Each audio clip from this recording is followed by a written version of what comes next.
Oke, halo, selamat siang semuanya. Semoga kita semua selalu dalam lindungan Tuhan Yang Maha Esa. Oke, pada siang hari ini kita akan membahas tentang bibliometric analysis. Ya, terutama kita fokuskan tentang tools-tools yang berkaitan dengan manajemen bibliografi. Bibliografi itu apa? Jadi contohnya jika kita membuat proposal penelitian atau skripsi atau disertasi atau tesis, biasanya kita membuat daftar pustaka, gitu ya. Nah, daftar pustaka itu adalah bagian dari bibliografi. Jadi ada bahan-bahan bacaan yang tidak langsung masuk di dalam tulisan kita atau tertulis dalam daftar pustaka itu. Nah, jadi kalau kita bilang daftar pustaka adalah bibliografi yang terpilih untuk kita citasi dalam suatu naskah penulisan, entah itu proposal, entah itu skripsi, disertasi, tesis, dan sebagainya. Nah, biasanya untuk membuat judul penelitian kita bisa mengumpulkan puluhan sampai ratusan literatur review gitu ya, literatur ya. Nah, atau bahan bacaan gitu. Kita bisa entah itu bahasa Inggris ataupun bahasa Indonesia. Nah, kadang itu membuat kita bingung bagaimana cara mengaturnya, bagaimana cara menempatkan di dalam sehingga kita bisa membaca dengan nyaman, kita nggak lupa di mana nyimpennya dan lain sebagainya. Nah, ada beberapa tools yang bisa kita gunakan gitu. Ya, kita bisa ya pakai Mendeley, contohnya kita bisa pakai Zotero uh, atau EndNote gitu ya. Nah, tapi untuk kali ini kita ingin membahas satu tools yang digunakan dalam bibliometric analysis ya, yaitu tools yang bisa kita pakai mungkin nih jika kita dalam posisi mencari judul penelitian. Kita nggak tahu kita mau mencari novelty apa, kebaruan apa dibandingkan dengan penelitian yang lain. Nah, kita akan melakukan studi literatur ya melalui jurnal atau paper-paper yang kita kumpulkan gitu. Nah, itu harus kita analisis, kita manage, dan kita bisa agar kita bisa memposisikan kira-kira penelitian kita itu posisinya di mana dibandingkan dengan penelitian orang lain. Ya, nah kita fokus hari ini dengan satu tools yang fungsinya seperti demikian itu, yaitu dengan FOSS Viewer gitu. Oke, nah sebentar kita persiapkan dulu ya.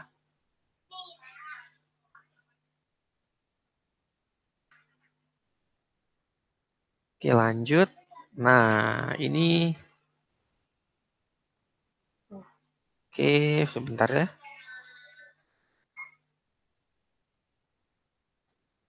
Sebentar. Oke, ini dia FOSS Viewer. Untuk FOSS Viewer sendiri bisa di-download secara gratis ya di Google search saja FOSS Viewer. Nah,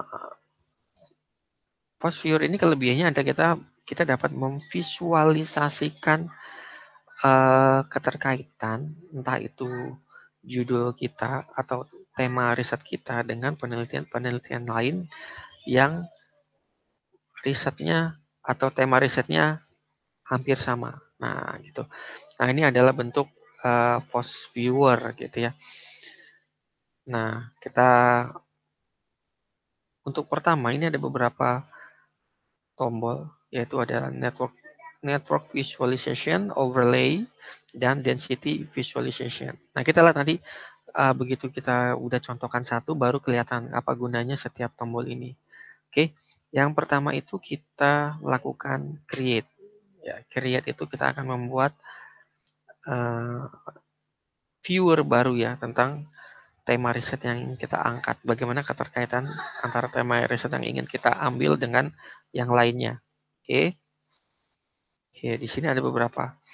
Create map based on your network data, map based on bibliographic data, dan map based on the text data. Oke. Nah, yang pertama kita ingin ambil yang kita pakai text data dulu. Kita coba ya.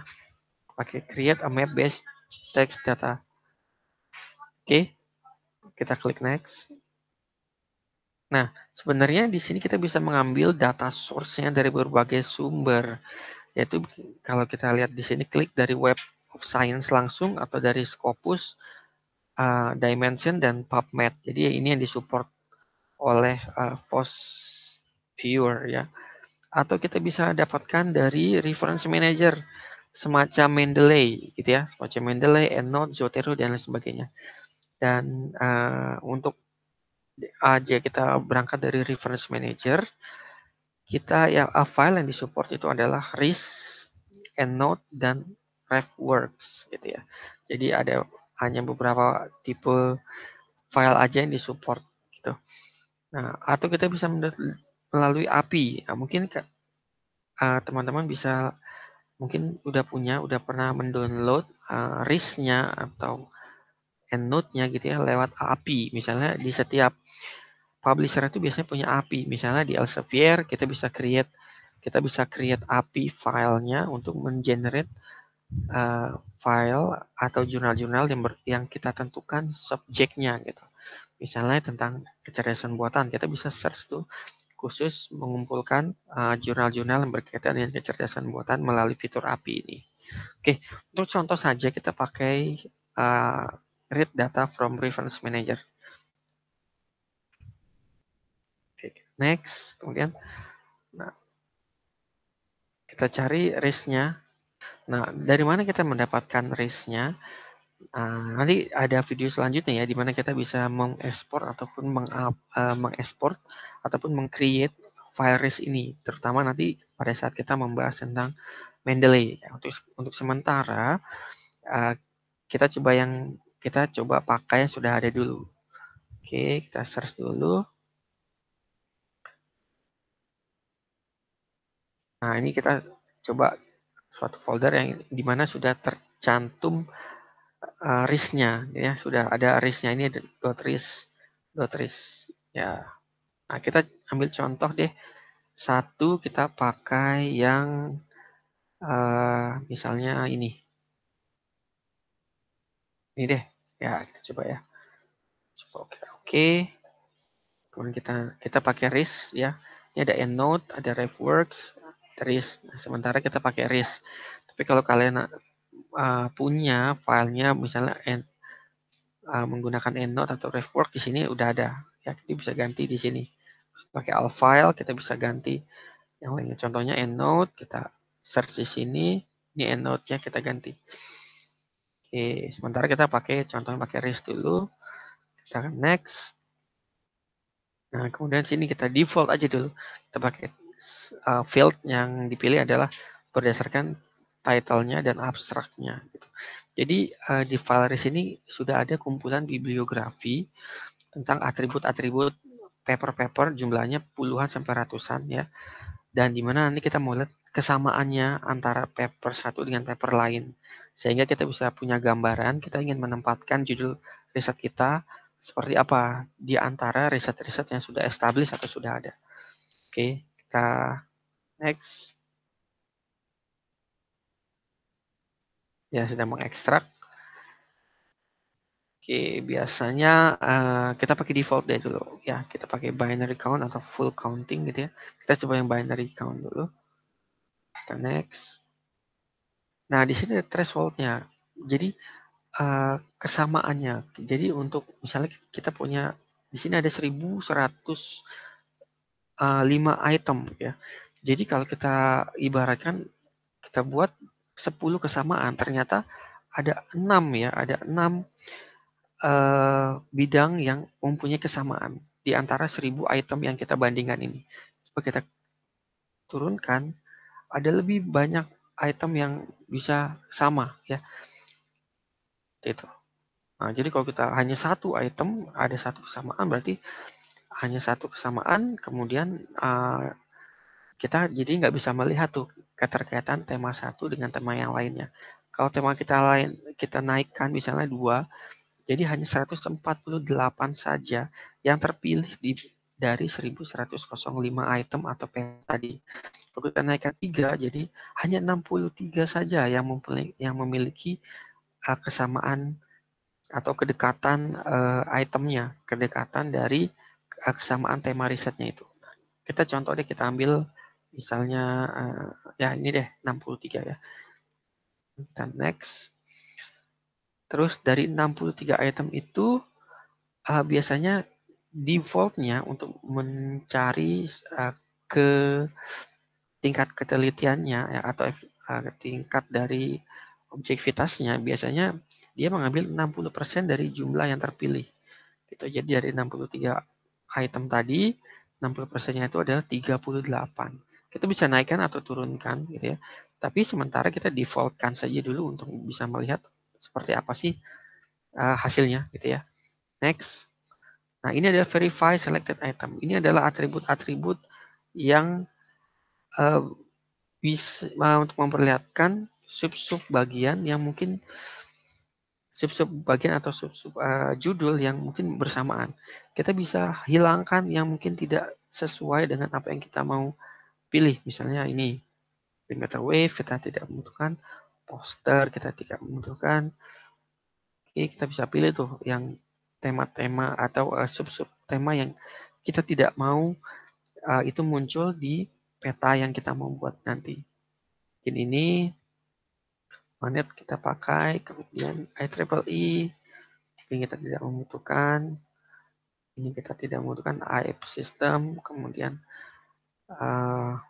LTE dan sebagainya. Udah ya. Nah, jadi makin banyak yang terpilih, tadi misalnya ada 1000, berarti ini ada 1000 juga nih, 1000 verified termnya yang harus kita seleksi lagi. Sehingga nanti hasilnya menjadi lebih spesifik atau lebih sesuai dengan apa yang kita mau. Kalau terlalu banyak juga nanti kita malah bingung karena petanya jadinya bias, tidak sesuai dengan apa yang kita mau bikin. Gitu. Lanjut, kita klik finish. Oke, kita klik item, kita klik OK. Nah, hasilnya seperti ini. Ya, mungkin kita bisa ganti change-nya pakai black. Nah, biar kelihatan gitu. Tuh, di sini ada. Tadi kan di koleksi saya itu berhubungan dengan V2V communication ya. Jadi dalam V2V communication ini riset yang terpilih tadi sekitar berapa 63 paper itu berbicara tentang congestion controlnya, kemudian efeknya, kemudian beberapa tentang VANET, resource allocation, V2V communication jauh di sini, kemudian tentang V2V ada hubungan dengan V2I communication, kemudian ada beberapa yang berhubungan dengan model, ya. Dan kalau kita klik model di sini ada beberapa model yang berkaitan dengan V2V system, study tentang modelnya itu sendiri, kemudian efek dan lain sebagainya. Nah, ini adalah peta di mana existing literaturnya. Jadi jika kita ingin membuat studi literatur mungkin tentang V2V communication, yaitu vehicle to vehicle communication, kita bisa melihat dulu kira-kira kita mau menempatkan judul yang akan kita buat itu di mana gitu. Jika kita membuat model, apakah model itu nanti berkaitan dengan V2V system atau berkaitan dengan yang lainnya lagi gitu. Nah, V2V system berkaitan dengan resource allocator dan sebagainya, atau kita mungkin bisa membuat V2V system yang berkaitan dengan platoon vehicle-nya gitu ya, dengan koordinasi antar kendaraan mungkin yang di sini tadinya belum ada, sehingga itu menjadi sebuah topik riset baru yang mungkin bisa mengisi nanti petanya yang ada di sini. Ya, oke, lanjut. Ini adalah ternyata dari apa yang saya sebentar, dari literatur review yang saya baca atau yang saya punyai, saya kumpulkan, ternyata yang mayoritas berada di warna hijau ini ya. Jadi antara range antara 2017 sebelum 2018. Dengan yang kuning ini 2018. Jadi paling baru, banyak literatur review baru berkaitan dengan resource allocation ini. Dan ini bisa berkaitan dengan komunikasi, bisa berkaitan dengan V2V sistemnya, bisa berkaitan dengan tema V2V communication lainnya. Gitu. Jadi kalau kita udah mengumpulkan ratusan literatur, kita bisa search tuh berapa literatur yang berkaitan dengan yang tahunnya 2018 atau 2020 dan sebagainya. Jadi kita ganti ya. Kalau kita ganti ininya jadi 2020 ya. Jadi ininya juga 2020 ya. Oke, 2020 nggak ada ya. Jadi nggak ada yang 2020. Kemudian kita bisa ganti colornya, bisa putih ataupun hitam di sini. Kita bisa ganti juga ini bentuk note-nya bisa menggunakan circle ataupun frame, kotak. Size-nya kita bisa sesuaikan sesuai yang kita inginkan, besar ataupun kecilnya, dan skalanya seperti itu.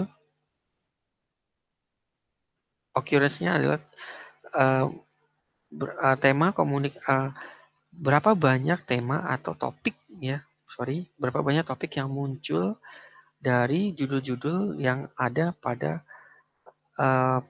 bibliografi yang kita kumpulkan tadi, gitu. Seperti ini.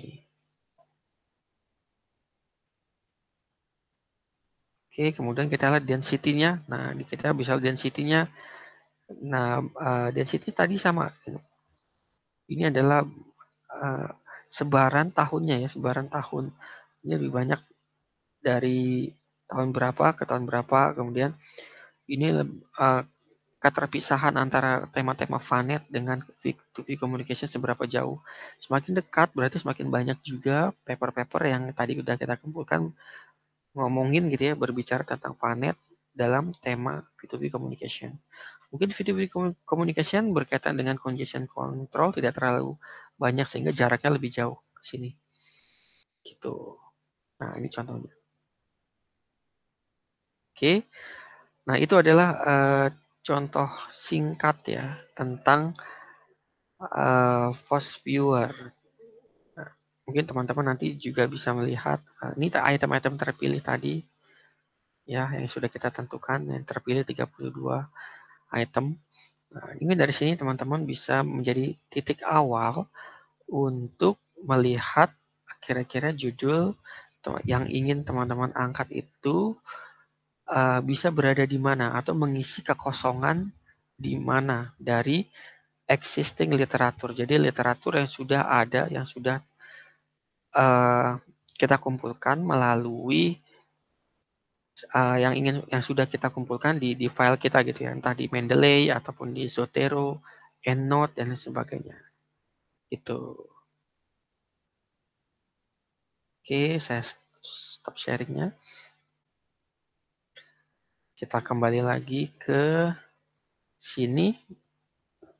Ya, demikian review singkat tentang Force Viewer. Ya. Jadi Force Viewer ini tools yang bisa optimal jika kita gabungkan nanti dengan tools lainnya seperti Reference Manager Mendeley. Nanti kita belajar tentang Mendeley juga.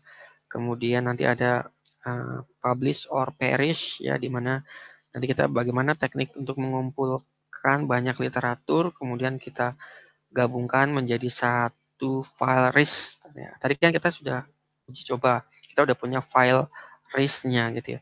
Nah, nanti di Publish or Perish tadi kita lihat, kita belajar bagaimana cara membuat file RIS tersebut gitu. Ya, jadi lewat aplikasi tersebut ataupun bisa juga sih lewat Mendeley seperti itu. Ya.